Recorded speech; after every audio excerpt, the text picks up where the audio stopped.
ایک واقعہ ذرا اور سن لیجئے تاکہ آپ کے ایمان تازہ ہو جائیں۔ حضرت اسماء رضی اللہ تعالیٰ عنہا صدیق کلانوں کی بڑی بیٹی، جنہوں نے دین کی خاطر بڑی قربانیاں دیں، یہ ان کے بیٹے عبداللہ ابن زبیر کا واقعہ ہے۔ جوان العمر ہیں، اٹھتی جوانی، بہت خوبصورت اللہ نے ان کی شخصیت بنائی تھی اور بڑے نیک متقی پرہیزگار تھے۔ وقت کے حاکم نے ان کے خلاف اپنی فوج نکال لی کہ وہ ان کو جھکنے پہ مجبور کر دے۔ ان کے ساتھ چند سو ان کے دوست تھے، وہ بھی کہنے لگے ہم باطل کے سامنے نہیں جھکیں گے، چنانچہ آپس میں لڑنا شروع ہو گئے۔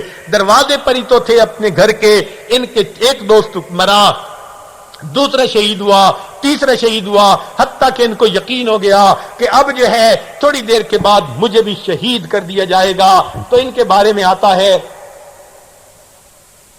کہ انہوں نے یہ سوچا میرے گھر میں میری بوڑھی والدہ موجود ہیں، بڑھاپے کی وجہ سے ان کی بینائی چلی گئی تھی، آنکھوں پہ موتیا بند آ گیا تھا، مگر میری والدہ تو ہیں، میں جا کے ان سے دعائیں لے لوں اور پھر شہید تو ہونے کا وقت قریب ہی ہے۔ تو یہ اپنے گھر کے اندر داخل ہوئے، اپنی بوڑھی والدہ کے پاس آئے، کہنے لگے امی میرے شہید ہونے کا وقت بہت قریب ہے، میں آپ سے آخری دفعہ ملنے آیا ہوں، دعائیں لینے آیا ہوں۔ اب بوڑھی والدہ کو اگر پتہ چلے میرا جوان بیٹا تھوڑی دیر کے بعد خون میں نہایا ہوگا اور اس دنیا سے رخصت ہو جائے گا، اس کے دل پہ کیا گزرتی ہے۔ لیکن ان کی ہمت دیکھیے، استقامت دیکھیے۔ اسماء رضی اللہ تعالیٰ عنہ آگے سے پوچھتی ہیں میرے بیٹے تم حق پر ہو یا باطل پر ہو؟ تو بیٹے نے کہا کہ امی آپ جانتی ہیں میں حق پر ہوں، شریعت کے اوپر ڈٹا ہوا ہوں۔ تو ماں نے کہا بیٹا جب تم حق پہ ہو پھر تمہیں حق کی خاطر جان دیتے ہوئے نہیں گھبرانا چاہیے۔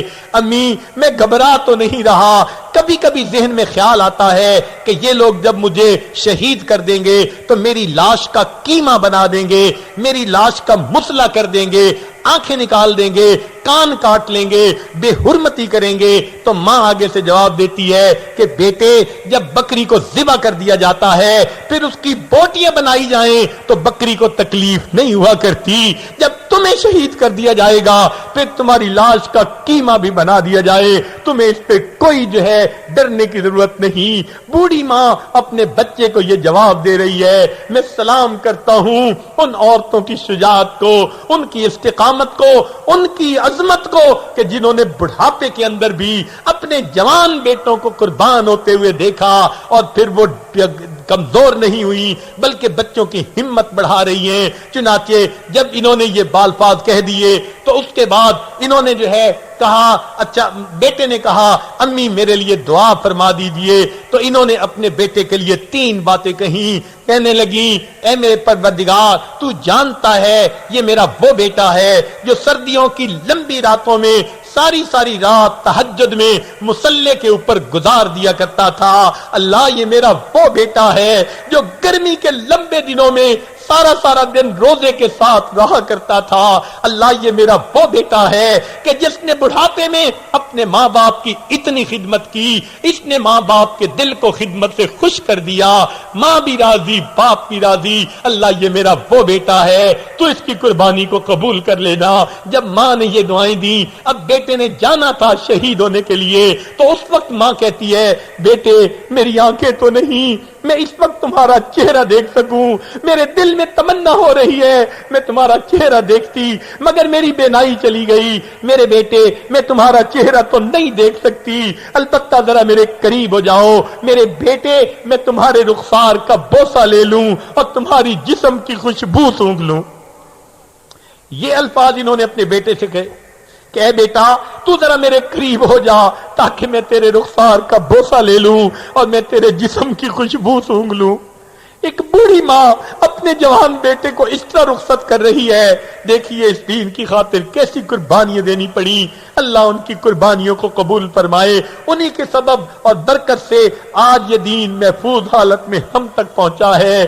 سوچئے آج ہمارے اوپر فرنگی نے چاروں طرف سے مختلف انداز سے حملے کیے، کہیں کسی انداز کا کہیں کسی انداز کا، اور ایک بڑا حملہ گھروں کے اندر جو ہو رہا ہے وہ تو ٹی وی، وی سی آر اور ان جو ہے مصیبتوں کے ذریعے سے ہو رہا ہے، اور عورتیں اس کو حملہ ہی نہیں سمجھتی، اپنے بچوں کو گانے سناتی ہیں، خود ڈرامے دیکھتی ہیں، فلمیں دیکھتی ہیں، سمجھتی ہیں یہ تو معمول زندگی ہے، نہیں سمجھتی اس ذریعے سے ہمارے اندر سے شرم نکالا جا رہا ہے، غیرت نکالی جا رہی ہے، حیا کو نکالا جا رہا ہے، ہمیں فرنگی تہذیب سکھائی جا رہی ہے۔ چنانچہ اس کا اثر ہے آج کی عورتیں اپنے بچوں کو انگریزی تعلیم دلا کے خوش ہوتی ہیں، انگریزی لباس پہنا کے خوش ہوتی ہیں، انگریزی زبان سکھا کے خوش ہوتی ہیں، انگریزی کھانے کھلا کے خوش ہوتی ہیں۔ برگر کی ایسی مصیبت چل پڑی کہ یہ فاسٹ فوڈ زیادہ اچھے لگنے لگ گئے، سنت طریق پہ دسترخوان پہ بیٹھ کے کھانا ختم ہوتا جا رہا ہے، لہذا ہم اپنے گھروں میں شکست کھاتے جا رہے ہیں۔ آج اس بات کی ضرورت ہے کہ نبی علیہ الصلوۃ والسلام کی روحانی بیٹیاں اس ذمہ داری کو محسوس کریں اور اس فرنگی تہذیب کے خلاف جہاد شروع کر دیں، اپنے گھروں کی چار دیواری کے اندر خود بھی سنت کو عمل کریں، بچوں کو بھی سنت لباس پہنائیں، سنت کھانا کھلائیں، ایک ایک سنت کے مطابق عمل کرنا سکھائیں۔ اس عاجز نے کتاب با ادب با نصیب لکھی، اس میں کھانے کی سنتیں، پینے کی سنتیں، لباس کی سنتیں، سونے کی سنتیں، بولنے کی سنتیں، مہمان نوازی کی سنتیں، حتیٰ کہ مختلف طرح کی سنتیں ساری جمع کر دی گئی۔ ان کو پڑھیے، اپنے بچوں کو پڑھائیے اور بچوں کو دین سکھائیے۔ یاد رکھیے، آج آپ اپنے بچوں کے دین کی حفاظت کریں گی، کل نبی علیہ الصلوۃ والسلام کی خدمت میں جب حاضری ہوگی تو آقا صلی اللہ علیہ وسلم اپنے ہاتھوں سے آپ کو جو ہے آب کوثر کا جام پلائیں گے۔ یہ کتنی خوش نصیبی کی بات ہے، لہذا اپنے گھروں کو نبی علیہ السلام کی سنتوں کا گہوارہ بنا دیجئے۔ آج ہماری حالت اتنی بگڑ چکی کہ گھر کے اندر 2 روپے کا گلاس بچہ توڑ دے تو ماں تھپڑ بھی لگا دیتی ہے، اور وہی بچہ اگر نماز قضا کر دیتا ہے ماں ٹس سے بس نہیں ہوتی۔ یوں لگتا ہے نماز کی قیمت ہماری نگاہ میں 2 روپے کے گلاس کے برابر بھی نہ رہی۔ آج مسلمان بچے اپنے گھروں میں اپنے ہاتھوں سے سنتوں کو ذبح کرتے ہیں، ماں تڑپتی نہیں، ماں کو احساس نہیں ہوتا، اس لیے کہ سنت کا غم جو دل میں نہیں۔ کل قیامت کے دن اللہ کے محبوب نے اگر پوچھ لیا، میری روحانی بیٹی تیرے سامنے میری سنتوں کو ذبح کیا جاتا تھا، تمہارا گھر تھا، تم نے اس گھر کو سجایا، بچوں کو اپنی مرضی کے مطابق رکھا، کیا میری سنتوں کا لحاظ نہیں کر سکتی تھی؟ تو پھر ہم نبی علیہ السلام کو کیا جواب دیں؟ یاد رکھیے، جب گھر میں آگ لگتی ہے اور مرد اس آگ کو بجھانے کے لیے کم ہوتے ہیں تو عورتیں بھی ساتھ مل جایا کرتی ہیں آگ بجھانے کے لیے۔ بالکل اسی طرح چاروں طرف معصیت کی آگ لگ گئی، جل رہی ہے، اب اس کو بجھانے کے لیے مرد لوگ کہیں مدارس کی شکل میں، کہیں دعوت و تبلیغ کی شکل میں، کہیں خانقاہوں کی شکل میں، کہیں اقامت دین کی کوششوں کی شکل میں کوششیں کر رہے ہیں، مگر وہ کوششیں تھوڑی ہیں، ظلمت بڑھ رہی ہے، نیکی گھٹ رہی ہے۔ اب ایسے وقت میں عورتوں کو بھی چاہیے اس ظلمت کی، گناہوں کی آگ کو بجھانے کے لیے ہر عورت اپنے گھر کے اندر اپنا جو ہے مورچہ سنبھالے، اپنے گھر کو نبی علیہ السلام کی سنت کا باغ بنائے، کافر کے طور طریقوں کو گھر میں نہ گھسنے دے، کافر کی تہذیب سے نفرت ہو، کافر کے طریقوں سے نفرت ہو، کافر کے انداز سے نفرت ہو۔ نبی علیہ السلام نے فرمایا نبی علیہ السلام نے فرمایا من تشبہ بقوم فہو منہم، جو جس قوم سے مشابہت اختیار کرے گا قیامت کے دن انہی کے ساتھ اٹھا دیا جائے گا۔ ہمیں فرنگی سے مشابہت نہیں اختیار کرنی، نہ ان کا لباس چاہیے، نہ ان کی تہذیب چاہیے، نہ ان کے گندے کام چاہیے، ہمیں اسلام چاہیے۔ ہم اسلام کے جو ہے وہ غلام ہیں، اسلام کی خاطر جان بھی قربان ہے۔ ہم بچوں کو مسلمان بنائیں، دین پڑھائیں، ان کو دین سکھائیں، اپنی بچوں کی بچیوں کی اچھی تربیت کریں، انہی پر زندگی گزاریں۔ یہ عورتیں حقیقت میں دین کے مرد مجاہد پیدا کرنے کی فیکٹریاں ہوتی ہیں۔ ہر گھر ہمارا دیندار بچے پیدا کرنے والی فیکٹری بن جائے۔ یہ دیندار نسل جب پیدا ہوگی تو بالآخر دنیا میں اسلام کے غلبے کا سبب سبب بن جائے گی. عورتیں اگر آج یہ کام کریں گی کل نبی علیہ السلام کے سامنے سرخروئی نصیب ہوگی. چنانچہ ام خنسا رضی اللہ تعالیٰ عنہ ایک صحابیہ ہیں, وہ اپنے 4 بیٹوں کو سامنے بٹھاتی, فرماتی میرے بیٹو میں نے تمہارے ماموں کو رسوا کیا, نہ میں نے تمہارے باپ کے ساتھ خیانت کی. وہ پوچھتے امی کیا کہنا چاہتی ہیں؟ فرماتی میں اتنی پاک دامنی کی زندگی گزارنے والی ہوں, جب میں کنواری تھی مجھ سے کوئی ایسی غلطی نہ ہوئی. تمہارے ماموں کی رسوائی ہوتی. جب میں شادی شدہ ہو گئی میں نے تمہارے باپ کے بستر پر کسی کو نہیں آنے دیا. میں اتنی پاک دامنی کی زندگی گزارنے والی ماں ہوں. بچے کہتے امی آپ کیا چاہتی ہیں؟ فرماتی بیٹو میرے دل کی ایک تمنا ہے, پوری کر دکھانا. بچے پوچھتے امی کون سی تمنا؟ فرماتی کہ میری تمنا یہ ہے جب تم بڑے ہو کے جوان ہو جانا اللہ کے راستے میں جہاد کرنا. میرے بیٹو جہاد کرتے ہوئے تم سب کے سب شہید ہو جانا.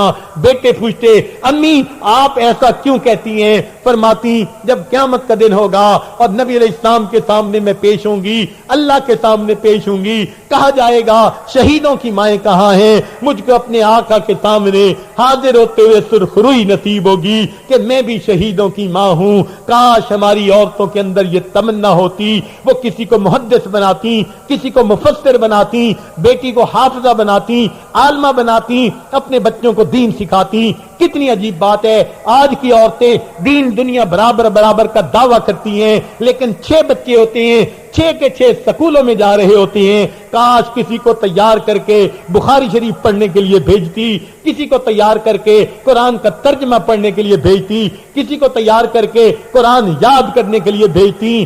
ہاں حق تو یہی تھا کہ یہ بچے جہاں ادھر تعلیم پانے جا رہے ہیں تو پھر دین کی تعلیم پانے کے لیے بھی جاتے, مگر آج ہم ان کو مدارس میں داخل نہیں کرواتے, فقط سکولوں میں پڑھا لیتے ہیں. تاہم سکولوں کی تعلیم کے ساتھ دین کی تعلیم بھی ضروری ہے. ان بچوں کو دین سکھائیے, گھروں کو دین کا گلشن بنائیے, ان کو نبی علیہ السلام کی سنتوں کے سجا دیجئے. یہ بچے بھی مقبول بنیں گے, آپ کو بھی اللہ تعالیٰ کے محبوب کے ہاں قبولیت نصیب ہوگی. یہ کام گھروں میں عورتیں کر سکتی ہیں. آج اگر کرنا شروع کر دیں تو 15-20 سال کے بعد ہماری جو آج پیدا ہونے والے بچے ہوں گے وہ ایک نئی نسل کے طور پر کھڑے ہوں گے, جو دین کو سینوں سے لگائیں گے اور کفر کے سامنے سینہ سپر ہو جائیں گے, اللہ کے دین کے محافظ بن جائیں گے. اللہ تعالیٰ بھی راضی ہوں گے, اللہ کے محبوب بھی راضی ہوں گے. اللہ تعالیٰ ہمیں نیکوکاری پرہیزگاری کی زندگی گزارنے کی توفیق عطا فرمائے. دین کے اوپر یہ وقت آتے رہتے ہیں مگر اللہ والے ان کے لیے قربانیاں دیتے رہتے ہیں. اللہ تعالیٰ ہمارے ساتھ عافیت کا معاملہ فرمائے اور ہمیں قیامت کے دن اللہ تعالیٰ ان اکابرین کے ساتھ جنت میں جمع ہونے کی جمع نصیب فرما دے. اس لیے کسی نے عجیب شعر کہا, رب لئی تج کرنا پیندا ہے آسائشاں نو آراماں نو, رب لئی تج کرنا پیندا ہے آسائشاں نو آراماں نو, کنڈیاں تے چلنا پیندا ہے گل بدنا نو گل فاما نو.